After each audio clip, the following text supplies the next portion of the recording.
Hi everyone. Thank you for coming to this session and listening to my presentation and Dr. Muhammad's presentation. My presentation will be connected to his paper, but I'm not doing any analysis, just reviewing the literature here. My paper is about the impact of the socio-economic factors in fertility in the Arab region, a literature review. So here I'm reviewing the literature and evaluate the literature in order to identify the limitation and gaps and look for more policy implications. So the commonly perceived notion and image among demographers and social scientists and policymakers around the world is that the Arab region has a high fertility level and are resistant to embarking Dr. Sana. Yes, madam, excuse. Sorry. So the commonly perceived notion and image among demographers, social scientists, and policymakers around the world is that Arab countries have high fertility levels and are resistant to fertility transition that has occurred more in advanced societies. Demographers and researchers always associate this high fertility level and resistant to change to Islam and cultural factors. However, in recent decades, the image has been changed, and the Arab region witnessed a profound and sharp fertility decline. But we have to mention that variation exists between countries. Some countries now are below replacement level, like Lebanon, Tunisia, and United Arab Emirates. Some countries are close or near replacement level, like Kuwait and Bahrain. Other countries still have high fertility level. So here, the fertility trends and patterns have been documented in the census and empirical studies, but the causes of these fertility trends are the subject of frequently continuous debate, because many of the factors are interrelated to each other and sometimes hard to distinguish between them. So the purpose of this review is to better understand the dynamic of fertility transition in the Arab region and dispel many of the myths surrounding it. So here I focused on the impact of the socio-economic factors such as women's education, employment, and economic hardship and urbanization. So in my review, I relied on published studies, reports, and books. I used 6 electronic databases such as Science Direct, Springer, Wiley, Google Scholar, Google, and ProQuest. So I used several terms in my research, such as Arab countries, fertility transition, demographic change, women's employment, women's education, economic hardship, and urbanization. So let's take a look at the patterns and fertility trends in the Arab region. During my review, I noticed a lot of differences in statistics from the United Nations projection, the local statistics, and sometimes I have to question the reliability and the validity of the statistics. Which one is true? Which one is more reliable? But here I will present some statistics from the United Nations and Arab Development Report, because it's mostly used by the literature. If we look at the total fertility level in the world, now it's 2.6 from 2005 until 2010. Developing countries, 2.7. Arab region, the fertility in Arab region declines from 7 to 3.4, which is still above the total fertility of the whole world and developing countries. But it's still below sub-Saharan in Africa. So here, some variation we can see in fertility transition. The sharpest decline happened in Algeria, 5 children per woman from the 70s until 2010. And then in Libya, sorry, I have another table, continue on the second slide, Libya. And some countries, the fertility level declined by 50% or greater. And we have 8 countries still, they have fertility 4 and above. Somalia has the highest, 6.4. So here I highlighted in yellow the countries below replacement level, which is Tunisia, Lebanon, and United Arab Emirates.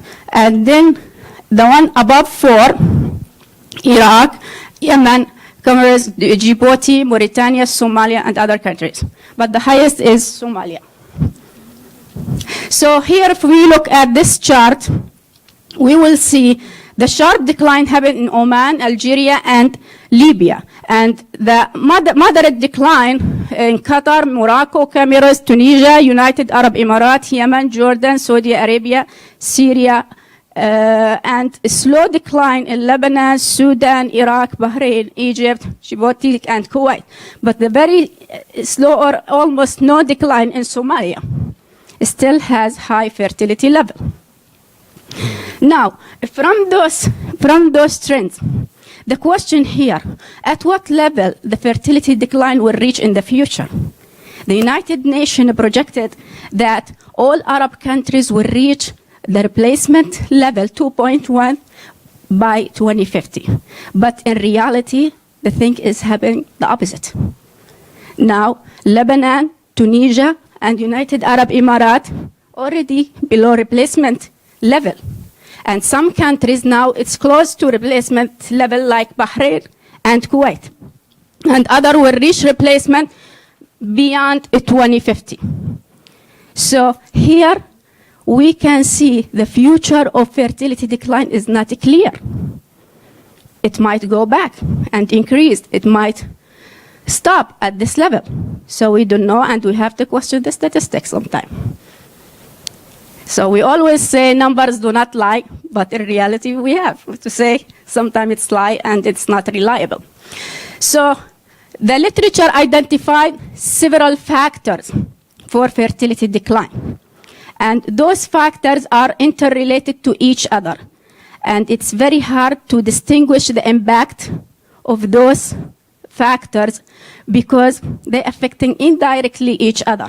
For example, women's education and employment, women's social status and employment. It could be cause and effect, both of them. Hard economic hardship can lead to high unemployment and then indirectly affect fertility. So which one can lead to other? We have to use time series study in order to distinguish the change over time. So let me talk about the first one, women's education. Education is widely considered as a key predictor of overall demographic change, not just all over demographic change, overall the development in any country. So while the relationship between fertility and education varies among countries and sometimes is not linear, but the majority of the study pointed out to education as a major factor for fertility decline. Women with high level of education tend to have lower fertility than women with no education or less level of education. But some studies, they found that the relationship is not clear. Even in some countries with the high level of education, still they have high level of fertility. Sorry. So now improvement in women's education may largely lead to a decline in the demand for children. Now, a lot of families, they prefer small family size. Women, not anymore, they rely on children as insurance for divorce, against divorce or economic gains. So also, education increases the age at marriage. But we have to say that there is some variation from country to another country. Also increase the family planning use. So educated women are more likely to be aware of the family planning, how to use them, from where they can purchase them. So the increase in females' education along with reduction in fertility is likely to improve women's overall social status in the family and in the society as a whole. Now, participation, women's labor force participation. Women in the Arab region still face barrier to employment. In 2006, the percentage of employed women reached 32%, but is still the lowest in the world. Several studies, they connected employment to fertility decline. Employed women tend to have lower fertility than not unemployed women.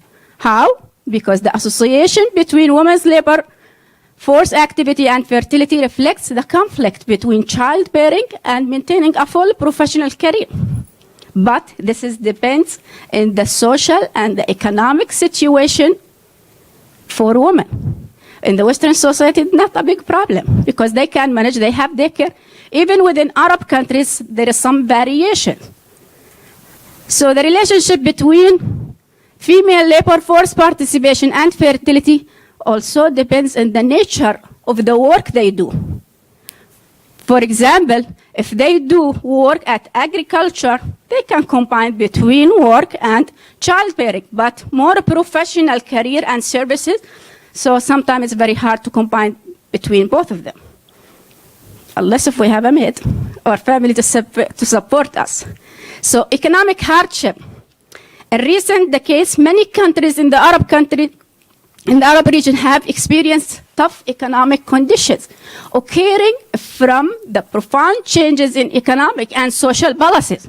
For example, during the 70s, introducing the infitah in Egypt led to shift in economic policies, moved from nearly or completely public sector to private sector. And this has several consequences. Shift the cost of childbearing from the government to family. So put more burden on family. So the shift in economic policies in the Arab countries was the product of many factors. The lending institution, the pressure from them and the influence like World Bank, IMF, so difficulties and contradiction of state-led growth, pressure from the class interests. So all of these factors put pressure in countries to change their policies. 5 more minutes. Okay. So here, in order to reform the economy, the countries, what they did, they increased the tax, eliminate the subsidized or essential consumer goods and the introduction of fees for goods and services that used to be subsidized by the government. These new policies led to what? Raising unemployment and uncertainty about employment among young generation. An increase in the cost of marriage and housing, which indirectly led to fertility decline. The shift in the cost of childbearing from society to family has reduced marital fertility among married people. So this is, indirect influence of the economic hardship. That's why a lot of the factors are interrelated to each other. Now, urbanization. Since the 70s, the Arab region has experienced a profound rapid urbanization. Now, half of the Arab region is now urban. And they expect to, by the 2050, almost 3/4 of the Arab region will be urban. So, what does that mean? Women who live in urban areas tend to have lower fertility than women who live in rural areas. So, in rural areas, they prefer larger family. But in urban areas, they cannot afford to have large family because of the high cost of raising children, housing, looking for a job. So the expenses of life is very high, so it's very hard to have a big family size. So they prefer small family size. Increase in the cost of marriage and housing in urban areas like in Cairo, Damascus, as you know, a lot of young people, they cannot afford marriage, the cost of marriage. They want to have a house, the expenses of the wedding. It's very high, and yesterday they talked about it because in the Gulf area can reach $80,000 for a marriage. So can affect fertility indirectly. So in conclusion here, the fertility decline in Arab region was very profound, but variation exist. Several factors contributed to this: women's education, employment, economic hardship, and urbanization. But the question here, the future of fertility in the Arab country, though, is far from clear, specifically for countries where is it already at or below replacement. Do they stop at this level or go more below or return back to high fertility? So, limitation and gaps in the study. After reviewing the study, I found several limitations and gaps. Most of the study, they use cross-sectional surveys like Women Family Survey and Demographic Health Survey. Those, yes, are very important in providing us with information about the relationship between the socioeconomic factors and fertility, and the fertility decline at the early and mid level, but cannot tell us how fertility will continue. So also the literature review here identifies several interrelated determinants of fertility, but their relative impact is very hard to classify and identify. Thank you. We have to stop. Just a few minutes? No, I gave you the same. One more minute, please. Okay. And wrap up. Okay. Much of the review, the study focused just on women. There is insufficient information about men and their relation with the decision making about fertility. And also, we have a shortage in policy-oriented research, not just in demography, in other areas in the family. So what are the future direction? We should include more oriented research, policy-oriented research. We should expand the research to include men. We should focus on time series studies to document change over the time. We should use qualitative research as well in order to get more in-depth understanding about fertility transition. So the fertility decline here has several consequences. It alters the age structure.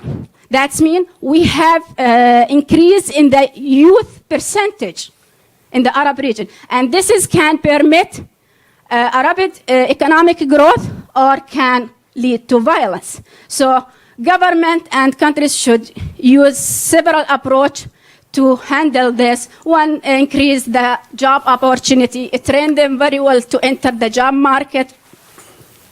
Also, this can lead to increase in the age working group and increase in the aging group. And this has several consequences, and government and countries should take consideration several approaches like home centers, like for aging, pensions, for retirement down the road, more access to health care benefits. Thank you so much. Thank you very much, Dr.